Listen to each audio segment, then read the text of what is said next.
everybody. Welcome back to our Basements Breakdown video session. This is our fourth and final episode breaking down our debut album of Basements. We're Mellowscape. My name is Chazzy D. I'm Robbie K. And my name is Nathaniel. And we're glad you guys have been sticking around with us. We've been going through all the songs on our debut album, kind of breaking them down, talking about maybe some behind the scenes or some inspirations behind them. And so let's just jump to it. We're going to start off with our third to last song, Shwindled. Yeah, Shwindled. So this is one that I wrote, I think in 2018. I mentioned it on another episode, but I wrote this one also on the ukulele. And if you've heard the song, it is a very punk, just in your face song. And so it's funny to think that it has those roots, those punk roots written on a ukulele. Yeah, I remember you bringing that song to me to practice one day. I think it was still just you and me. Yeah. And you said, I got this song and I wrote it on the ukulele, but I want it to be punk.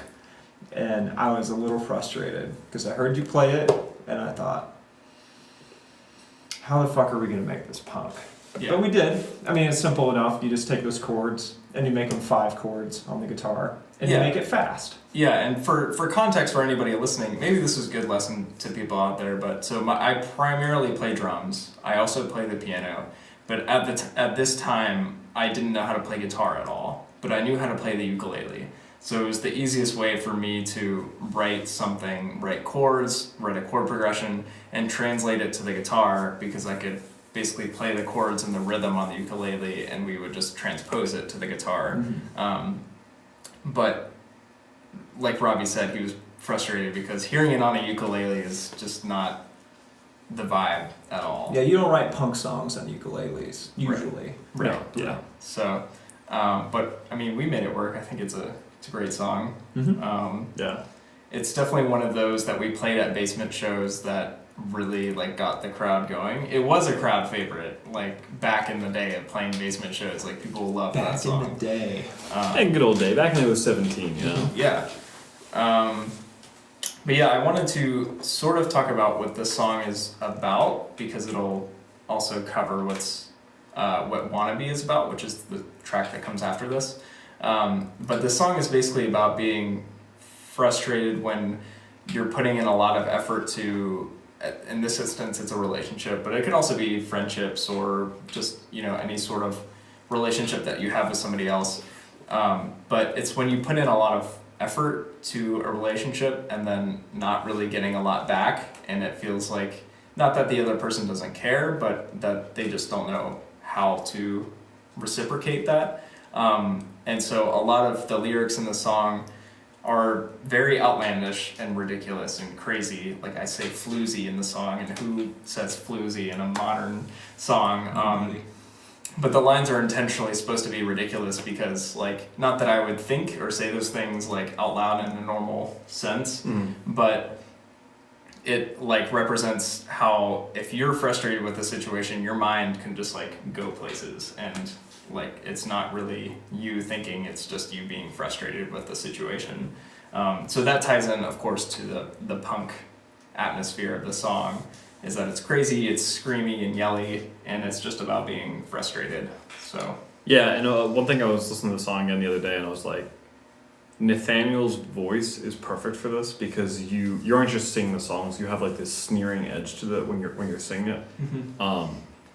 And I don't know how technically good some of the singing is in that song, but it doesn't matter because it's you're driving home the message super well. You use a couple phrases that have such good sound to them, switchblade attitude has such a great, it just rolls off the tongue with such a sneer. So there's a lot of little things like that in the song that really make it fun to listen to.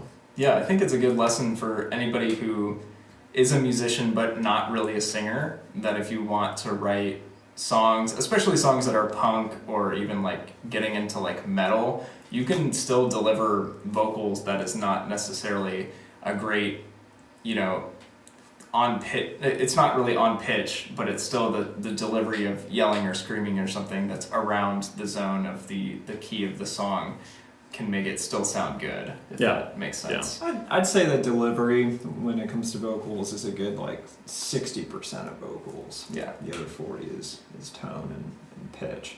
But yeah, It's all about the delivery. Yeah, I think there are great singers and vocalists out there who like have perfect pitch or like have a great singing voice, like they can nail notes. But like if you ever gave them a song like Shwindled, it would just sound unnatural because they're not used to using their voice in that way. Right. So It's also got like a little bit of the, like, an easy example like Blink-182, where a lot of the songs, like the vocals aren't impressive, but Right. you walk away and you're like, I get that song, like Yeah. 100% I get that song, and Schwindel has that same feel. yeah, for sure. There's not really much to say about the writing for this song as far as like chord progressions and stuff. It was just something that I came up with, intended to be a punk song, and we just kind of went with it. There's no special secret sauce to, the arrangement or anything. It was just guitars, bass, drums, a breakdown in the middle of it, and then we finish it on the fast note, and that's it. So Yeah, I had a note about this song that when we were practicing it, when I was learning it, and we were getting ready to record the album, I think this was the first song that we all kind of realized, like, we need to start practicing to a metronome. And part of that is because Nathaniel sings in this song, and you're a great backbone for the band when you're just playing drums. But you even said, like, sometimes when I sing, it's harder for me to stay perfectly on time. And even when you get off a little bit, Robbie and I are in Never Never Land. Yeah, like, we're outie. So... And to that point, like it's even harder for this song specifically because it is fast paced. Yeah. It needs to have a constant tempo, or I guess consistent tempo, because it's very noticeable when it's not consistent. And like you said, like it's hard for me, especially back then when we first wrote it. It was very difficult for me to stay on time, keep the energy of the drums, and sing on top of that. That's too much going on in my mind. I like to think I'm better at it now, but this song is still challenging to me, to be honest. Well, we do this all the time in practice. We're like, something sounds goofy, and it's like, all right, toss the metronome on. Yep. And I think that's something that we learned pretty quickly as the three of us, and I think it made us like much better musicians because we're comfortable being like, something's off, we're speeding up in this section, or we're slowing down, then we're getting off from one another. Let's just do it with the metronome, let's do it right. Yeah.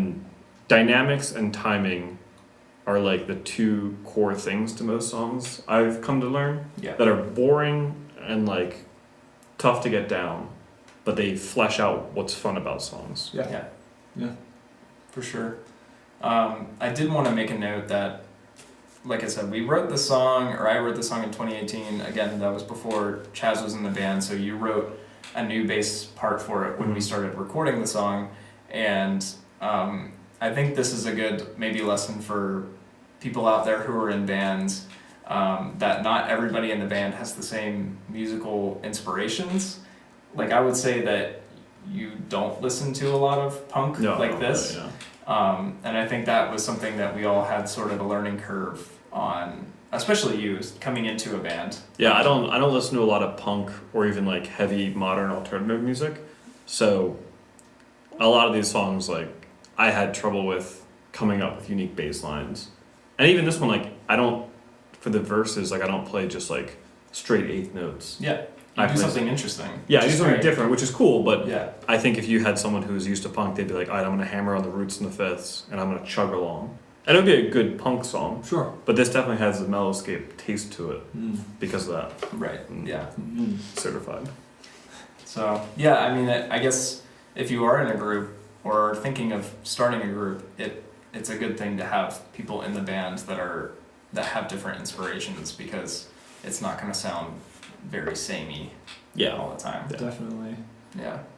We have some wild, different music tastes. Yeah, we do. Yeah, we do. A lot of overlap, but like, we swim in different waters. But we've really learned how to work with everybody's different music tastes. Yeah. I think that was a hurdle. I don't think it was really a hurdle for us. We just kind of adapted. But I think for a lot of bands, that can be a hurdle. That could be like a make or break. Like, you have to play X genre. Exactly. You know? Yeah, because I think none of us are pushing to go one direction. Right. Not the band, which Robbie is obviously, that's where he draws most of his inspiration from. Yeah. Harry Styles, right? Nailed it. Could you name any of the other 5 members of the band? No, but I love his song Watermelon Sugar. It is a bop, certified. That Yeah. is about. But yeah, anyway, let's not linger on this too long. Right. Do you want to move on to the next one? Yeah, sure. So the next track, that was Shwindled. The next track is called Wannabe Part 2. And the reason why it comes after Shwindled is because it is the part 2 of Shwindled. Yeah. Shwindled. I had people ask me that. I had a lot of people ask me, like, is it Wannabe Part 2? Like, it's the Part 2 of Wannabe. In that case, where is Part 1? Right. I was like, yeah, no, it's Part 2 of Shwindled. So I didn't want to tack Part 1 on the end of Shwindled because Shwindled has already been an established song for a while. I feel like changing the name of it just for that. But I thought it would be pretty obvious because the songs go one after another and because both songs have the same first line. I sort of thought like people would be listening close enough that they would recognize that they have the same first line, so it would be pretty obvious, but I guess not. I don't know. Doesn't matter. It doesn't matter. It doesn't. So the story of Wannabe is, I guess I'll talk about the content and then we'll talk about how it was written. But going back to Shwindled, that person that I was frustrated with wasn't really reciprocating stuff. Wannabe was something that I wrote about the same person who, it was actually in 2019, I think, we played a show, and then right afterwards, this person who had gone to the show invited me out to the bars with their friends, and so I went, and I wasn't expecting like anything to happen. I wasn't, at this point I had like moved on from pining after this person basically. But as I was at the bar, this person like barely talked to me. I was with their friends who barely knew me. They didn't really talk to me. And I felt like even though this person and I were sort of acquaintances, friends at this point, like it was never going to turn into anything more than that ever. And Wannabe is sort of about accepting that it's okay to just like lose that, I guess, is it, if that's a good way. It's okay accepting not being chosen, because I was at this bar, at 2 a.m. after I was tired. I just played a show. Nobody's really talking to me. It's crowded because this is before the pandemic, and I really didn't want to be there.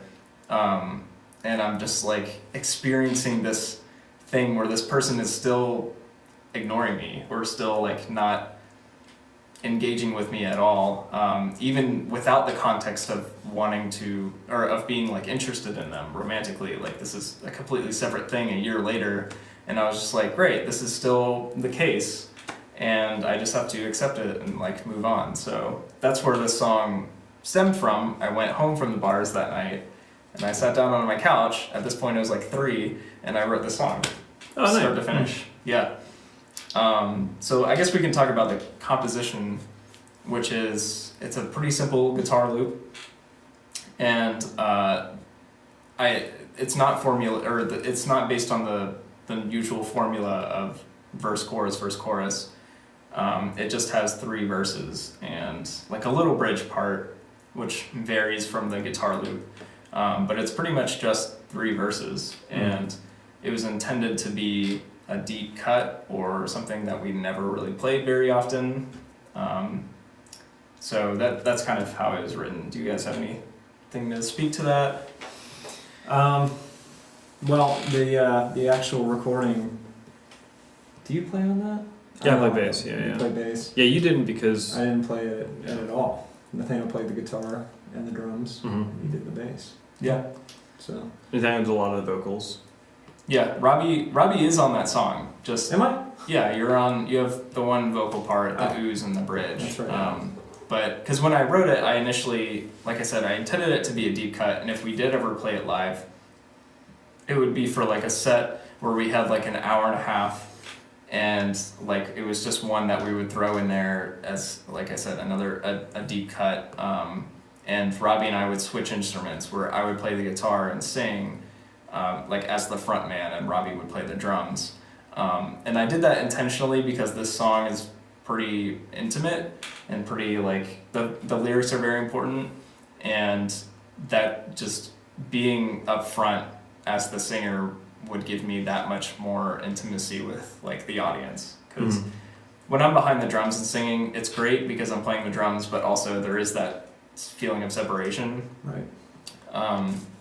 So when we went to record it, I did the guitar part and then I did the vocals, and then when I was I guess I did I recorded the drums first, but when I was thinking about recording the drums, I had a very specific beat in mind, and it seemed inefficient for me to like tell you to play the beat and then have you play the beat when I could just do it myself. Right. So I'm sorry about that. Oh no hard feelings. All I was going to say was you did a great job on Oh, guitar, thanks. especially. Yeah, I really love that song a lot, to be honest, because of the way it turned out. I think it's such a like gear shift from the rest of the stuff that we said. Like I said, because it's not the same formula. It's just its own separate thing, you know? Right. Yeah, I think the lyrics really cut through, and I think it's fun because there's so many repeat lyrics from Shwindled. Right. And it's kind of cool how there's a similar tone to Shwindled in terms of the message that's being driven. It's more almost exhausted sounding, but you use a lot of the same lyrics with a totally different arrangement to it. It's just kind of fun when you listen to them back to back to hear the consistency throughout. Like, I don't think we'll ever do a concept album where it's like start to finish a storyline. Mm-hmm. I think this is the closest we're gonna get, and that's totally cool. Mm-hmm. Yeah. I like you said, I don't see us writing a concept album, and we don't write a lot of part twos. This is the only, like, as of right now, the official part 2 song that we've ever written. But it felt right to write it, if that makes sense. Yeah, Especially having that experience like in real life, it just felt like the perfect way to resolve a lot of the angst that happened in Shwindled. So yeah, I don't know if I have anything else to say. The production on it was pretty. You had some piano parts which were pretty nice. Yeah, so I had like a synth lead that I added in Yeah. there, just to set up the ambiance of the song, but really it is like guitars, Chaz did the bass, and drums. And the bass part is actually playing the same thing as your guitar is playing. Right. So it's not even adding. It's there to add more depth to the same part, Right. and it works really well. I think if we were all doing our own things with that song, you'd lose the message pretty Yeah. quickly. It was definitely like a solo attempt, kind of. Like, it was from the mind of Nathaniel. All of the parts were from the mind of Nathaniel. This is how he goes off and does I a know. solo And- project. Well, we're out of here. Nathaniel and the Mellowscape. Right. I'm just, I'm definitely out of here. so my point is that, like, that's why I think it sounds so different to everything Yeah. else, is because just how it even came about was completely different than our other writing process. So Yeah. Agreed. yeah. I think we're good to move on. You boys ready to move on to our last song of our debut album, Yeah. Basements? And we're back for our last song of the album, last song of our debut album, Basements. It's called Screaming Obscenities, and I want to pass off to Robbie because he's the one that wrote it and kind of the driving force behind the song. Yeah, so Screaming Obscenities is about my move from Charlotte, North Carolina to Pittsburgh, Pennsylvania, and the mild culture shock that I experienced. I think the lyrics really reflect that, as well as the music. In the lyrics, I mention pissing on the ground, which refers to a person that I saw pissing on the ground downtown as I was riding my bike to work at 4 a.m. The music itself is very driving and very fast and kind of loud in spots, and almost agitated, which is kind of the feelings I had when I first moved here, especially living close to downtown. In true Mellowscape fashion, it's broken up into 2 sections, the song. The first section with a verse, chorus, and then finally moving into a bridge section, and then an instrumental section. That's actually 1 section. And yeah, what are your thoughts on that? What inspired, like, I know you use, what inspired the chords, like how you set up the chords for the song? Oh, right. The chords, the song Chop Suey by System of a Down. Oh, yeah. Definitely inspired the chords for that, especially the triads. I was really, after hearing that song, I was really into triads for a while. So I just made up my own song using triads. Aside from the chop suey part, there's the end section again, true Mellowscape fashion. That last solo is completely composed. I'll play it the same way on stage.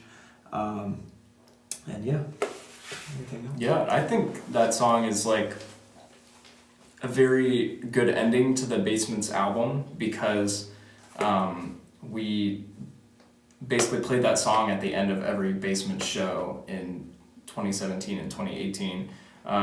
Because you wrote it at the end of 2017, early 2018, and at the time we only had a limited like repertoire of music that we had written at that point. And so this song being very like big and massive, and it's almost a 5-minute song. It was kind of like the best thing we had written at the time. And it was definitely like a fan favorite, so we would save it to the end of our sets, which is why it was saved for the end of this album. It's sort of like the end of a normal Basement show is with Screaming Obscenities. As far as like production wise, I didn't really add too much to it because there's already a lot going on with the guitar and the driving bass line. And I think the most difficulty I had with this song production wise was the drums, because first of all it's a fast song and it's hard to play the whole thing correctly once. I mean, I'm sure every drummer out there has probably experienced their first time recording something for real. You mess up a lot because you've never had that sort of pressure to get it perfect on the first try. But on top of that, I didn't find this out until later, but there was a lot of clipping on the snare, and also my cymbal broke during the take that was the best take. And it broke like basically during the solo part at the end.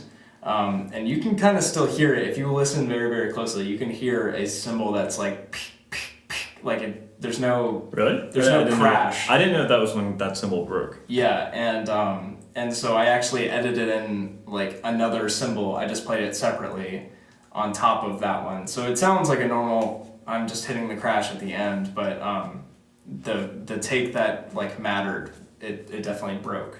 But going back to the clipping snare thing, that was something that I had to, that was like a lesson for me to learn as far as recording and production, was to always check that before doing any takes. Because, like I said, the take that counted, the one that I used, had so many snare hits that clipped, and I had to go in and edit them, basically, like replace them with other hits that weren't clipping. So this song was challenging in that aspect, that it took a lot of fine tuning and fine editing on the back half to make it work. So nice. Yeah. Yeah, from my end, I know we talked a lot about how you guys had a bunch of songs before I joined, and then I wrote bass lines. This, I think, was the first song that I wrote the full bass line to. And I remember, you said earlier this like feels agitated, and I think that's like a perfect word to describe the song, because, I worked pretty hard on getting a driving bass line that kind of like, you don't want to rest at any point in the song. No. Especially when you start singing, because then you kind of just do full chords, and because the focus is the vocals. Right.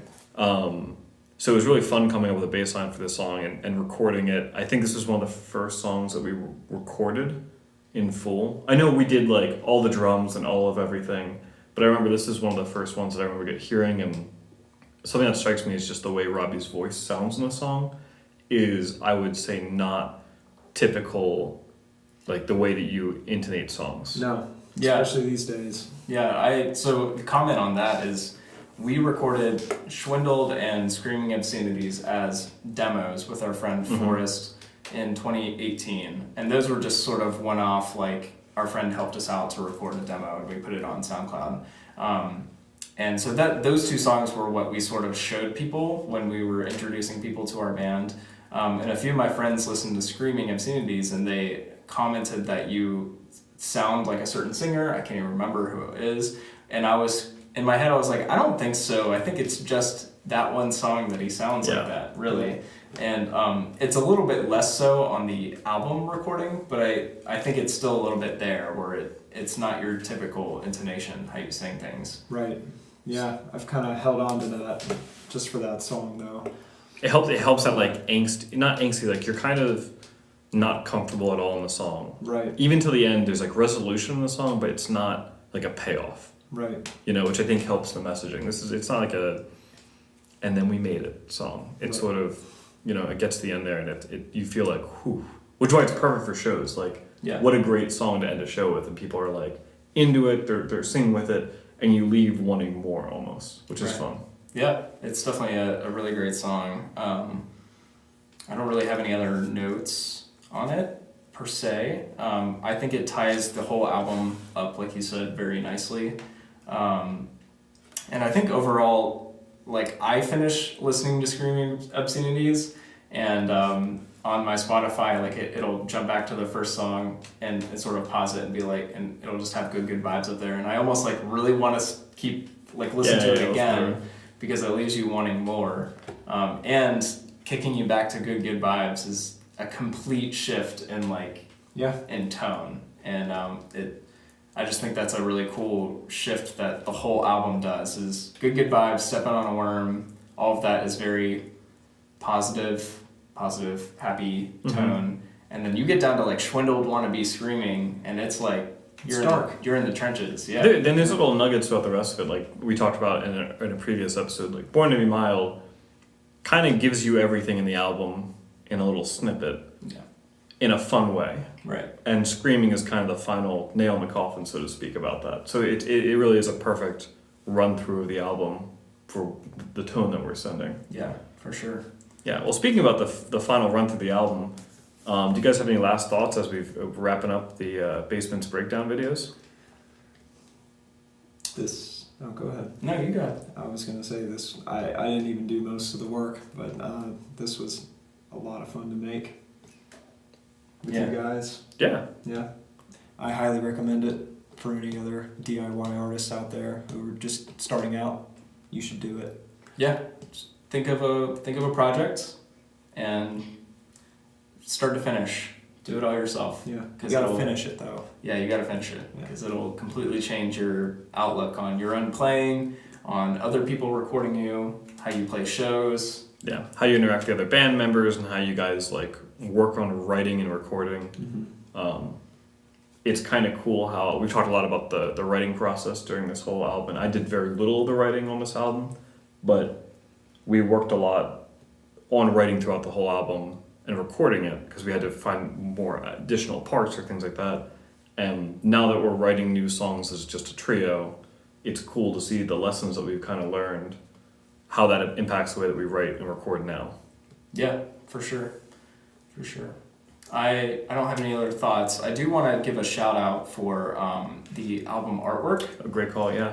It's from one of our friends. His name is Jesse Armine from Eldritch Tree Prints, or Eldritch Tree.